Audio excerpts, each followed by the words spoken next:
मोदी सरकार गिराने वाले थे उपराष्ट्रपति धनखड़। खबर सुनकर हिल गया पूरा देश। नायडू और विपक्ष के सबसे बड़े खेल का हुआ पर्दाफाश। क्या उपराष्ट्रपति जगदीप धनखड़ मोदी सरकार को गिराना चाहते थे? क्या चंद्रबाबू नायडू को समर्थन वापस लेने का संकेत दिया गया था? इस खेल की स्क्रिप्ट बहुत पहले ही लिखी जा चुकी थी। ये आरोप किसी आम आदमी ने नहीं लगाए, बल्कि एक वरिष्ठ पत्रकार ने हाल ही में दिए इंटरव्यू में इस साजिश से पर्दा उठाया है। उनके मुताबिक धनखड़ सरकार के भीतर ही भीतर बगावत की जमीन तैयार कर रहे थे। और सबसे चौंकाने वाली बात, इस खेल में आम आदमी पार्टी से लेकर कांग्रेस तक की परछाइयां नजर आने लगी थी। मानसून सत्र के पहले ही दिन जगदीप धनखड़ ने अपना इस्तीफा दे दिया। सब चौंक गए। वो व्यक्ति जो 11 दिन पहले कह रहा था कि 2027 में रिटायर होऊंगा, अचानक इस्तीफा क्यों दे बैठा, राजनीतिक पंडितों के कान खड़े हो गए। ध्यान दीजिए, इस्तीफे से कुछ दिन पहले धनखड़ ने आम आदमी पार्टी के सांसदों से गुपचुप मुलाकात की थी। उस मीटिंग में मोदी सरकार के खिलाफ बातचीत हुई, चाहे वो हंसी मजाक में हुई हो या गंभीरता से। ये बात सरकार तक पहुंच गई। फिर जो हुआ, उसने आग में घी डाल दिया। एक बैठक में जब केंद्रीय मंत्री शिवराज सिंह चौहान पहुंचे तो धनखड़ ने बेहद अभद्रता से व्यवहार किया। सिर्फ शिवराज सिंह ही नहीं, और भी कई मंत्रियों को उन्होंने अपने कर्मचारी की तरह ट्रीट किया। उनके ओएसडी को बुलाकर आदेश देने लगे। मोदी सरकार के भीतर गुस्सा उबलने लगा। सरकार को लगने लगा ये उपराष्ट्रपति नहीं, एक पैरेलल सरकार चला रहे हैं। धनखड़ की सोच थी कि उपराष्ट्रपति को भी प्रधानमंत्री जैसी पावर मिलनी चाहिए, और उन्होंने ये बात बार बार जताई। लेकिन असली टकराव शुरू हुआ तब जब अमेरिका के उपराष्ट्रपति जेडी वांस भारत आए। धनखड़ ने जिद पकड़ ली, जेडी वांस से 1-on-1 मीटिंग चाहिए। सरकार ने समझाया भारत और अमेरिका के उपराष्ट्रपतियों की भूमिका अलग है, लेकिन धनखड़ नहीं माने। गुस्सा और गहराया। अब आइए असली धमाकेदार मोड पर। धनखड़ को लगने लगा था कि उन्हें भी पीएम जैसी वीआईपी गाड़ियां मिलनी चाहिए। फिर शुरू हुई मनमानी नियुक्तियों की लिस्ट। यूनिवर्सिटीज में, दूरदर्शन में, यहाँ तक कि अपने रिश्तेदारों को भी पद बांटे गए। यहाँ तक कि कांग्रेस सांसद और रॉबर्ट वाड्रा से जुड़े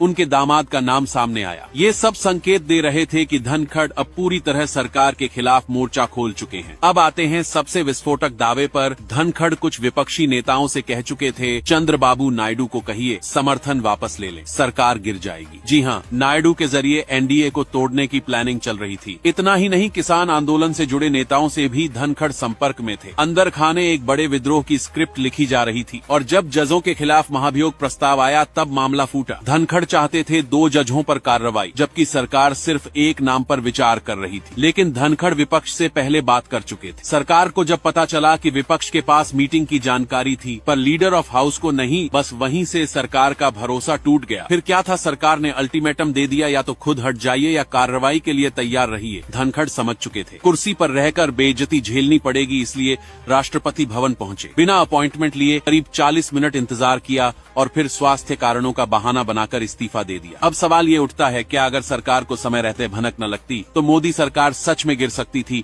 क्योंकि सारी तैयारी पूरी हो चुकी थी। बीजेपी के बड़े नेताओं की लगातार मीटिंग्स, इमरजेंसी प्लान तैयार हो रहा था। 10 सांसदों को जिम्मेदारी दी गई थी। अगर धनखड़ इस्तीफा नहीं देते तो नो कॉन्फिडेंस मोशन लाया जाता। इसलिए विपक्ष चिट्ठियां लिखने लगा, धनखड़ के साथ अन्याय हुआ है। अब आप सोचिए, झुका हुआ व्यक्ति या पूरी सत्ता के खिलाफ चुपचाप विद्रोह रचने वाला चेहरा। कहानी बहुत बड़ी है और सवाल बहुत खतरनाक। आपका इस पूरे वाक्य को क्या मानना, कमेंट में जरूर बताइएगा।